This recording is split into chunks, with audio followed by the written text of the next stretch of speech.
Muitas vezes o que a idade traz não é sabedoria, mas sim intolerância. Ter princípios é algo bom, se você puder bancá-los. Ser uma boa pessoa tem a ver com a maneira como você trata os outros. As pessoas boas não precisam de religião porque sabem em seu íntimo que estão fazendo a coisa certa. Se eu fosse falar desse livro só pelas frases e reflexões que ele traz, ou a empolgação que a narrativa traz para o leitor, esse livro seria perfeito. Mas, infelizmente, não é. Oi, eu sou a Carla Cardoso, seja bem-vindo ao Jane Geek, e hoje eu vim falar deste livro aqui, O Homem de Giz, da C.J. Tudor.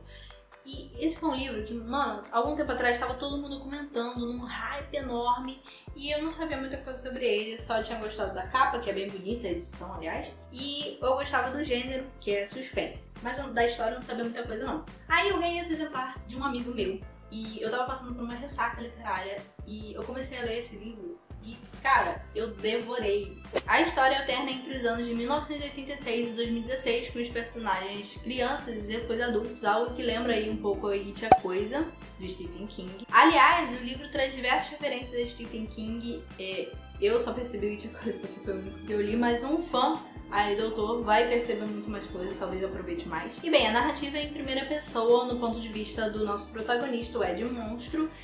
E eu acho que o ritmo dessa história é muito bom, porque além de ter essa coisa da alternância de épocas, tem capítulos curtos e eu acho que a escrita também da autora é bem gostosa, então tudo contribuiu para que eu ficasse viciada e devorasse o livro. A edição também tá bonita, lombada preta, com coisas aqui, os bonequinhos de giz e tal, tudo bem caprichado, mas como eu falei, o livro não é perfeito. Vamos começar que a autora quis abordar diversos assuntos aí e não se aprofundou muito em quase nada, então achei que ficou um pouco raso em alguns momentos. Os personagens achei que foram mal desenvolvidos também, sem motivação, tiveram algumas atitudes sem sentido, mas os que mais me incomodaram foram o Rocco, que no final ele teve uma atitude, deu a entender que ele teve uma atitude que pra mim não fez sentido. E pra mim eu acho que tem que ter no livro um encaminhamento, sabe, pro personagem, explicações, pistas lógicas ali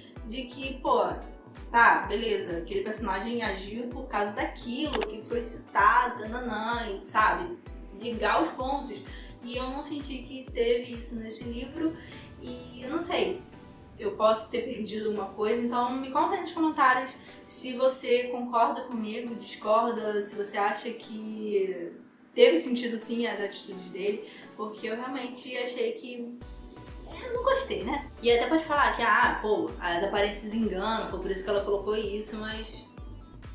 mano, tem que ter lógica, sabe? Bom, e a outra personagem que também me irritou um pouco foi a Nick, que, cara, eu esqueci em vários momentos da história e se não fosse pela cena final ela não faria diferença alguma pra trama. Então isso me irritou um pouquinho, ela foi uma personagem que foi basicamente usada para ser o crush do protagonista. Isso me irritou um pouquinho. Ok, o livro tem reflexões legais sobre amizade, sobre aparências, bem e mal, religião, morte e tal. Como eu falei, se fosse só por isso o livro tava, pô, ótimo. Mas a questão é que no final o livro me decepcionou bastante e eu achei que deixou muitas questões abertas que não era pra ter deixado, sabe? Na minha opinião, pelo menos. O culpado também eu achei bem previsível, apesar de que eu gostei de uma coisa, que não teve um culpado pra todas as coisas, foram vários culpados pra coisas diferentes e eu achei isso bem interessante de se abordar. O livro mesmo fala que todo mundo tem os seus segredos, alguns só são mais sujos que outros, né? O livro é uma boa leitura, mas decepciona um pouquinho no final e parece que a autora quis deixar umas questões abertas, uns mistérios não resolvidos, mas, cara, em histórias assim precisa ter respostas, cara, eu fico agoniada com isso. É suspense, sabe? Precisa ter no mínimo uma lógica, tem que ter explicação. Enfim, por último eu queria deixar aqui uma teoria minha sobre esse livro, sobre o protagonista mais especificamente, que talvez você considere um spoiler, então se você não quiser saber. Mas, apesar de que eu acho que isso que eu vou te falar, como é só uma teoria, talvez não seja spoiler e talvez te dê uma outra perspectiva na leitura. Então talvez valha a pena. Então aí fica aí a sua decisão, só tô avisando aqui que pode ser spoiler pra você depois falar, Carla me deu spoiler, tá? Então tá avisado. E a teoria é a seguinte, a narrativa é em primeira pessoa do ponto de vista do Ed e assim, narrativa em primeira pessoa já não é muito confiável porque é ali do ponto de vista do personagem apenas. E eu ainda acho que o Ed é esquizofrênico, o que me faz pensar se muitas das coisas que aconteceram ali realmente aconteceram ou foram alucinações. Eu não sou especialista nem nada, mas eu conversei com pessoas que entendem e dei uma pesquisada sobre isso, e eu achei que muitos dos sintomas de esquizofrenia estão presentes aí no Ed, e eu vou falar aqui pra vocês que quem já leu vai perceber, talvez também. Então eu vou te falar aqui as semelhanças que tem do Ed com a esquizofrenia. Não vai ser um diagnóstico, mas assim, possibilidades, é uma teoria, né? Ó, pessoas esquizofrênicas têm falhas de memória, dificuldades de concentração, comportamento compulsivo. O Ed, ele costuma roubar coisas, meio cleptomaníaco, então eu creio que se encaixaria aqui. Isolamento social, paranoia, ele é muito paranoico. Tem hábitos metódicos e, se eu não me engano, o Ed, ele tinha também comportamentos com emoções inadequadas, que também é um dos sintomas. E isso é o que eu anotei aqui. Eu não sei se tinha mais coisas parecidas, não lembro se tinha algum detalhe que eu deixei escapar na história, mas eu queria compartilhar aqui, né, que eu acho que é uma teoria válida, que faz sentido, pelo menos pra mim. E a esquizofrenia pode até mesmo nunca ser identificada, ainda mais que era na década de 80, né, 90 ali, então pode ser que ele nunca tenha tido o diagnóstico e, enfim, eu acho que é possível. E outra coisa, ele era meio solitário, então quem ia falar pra ele num profissional, né?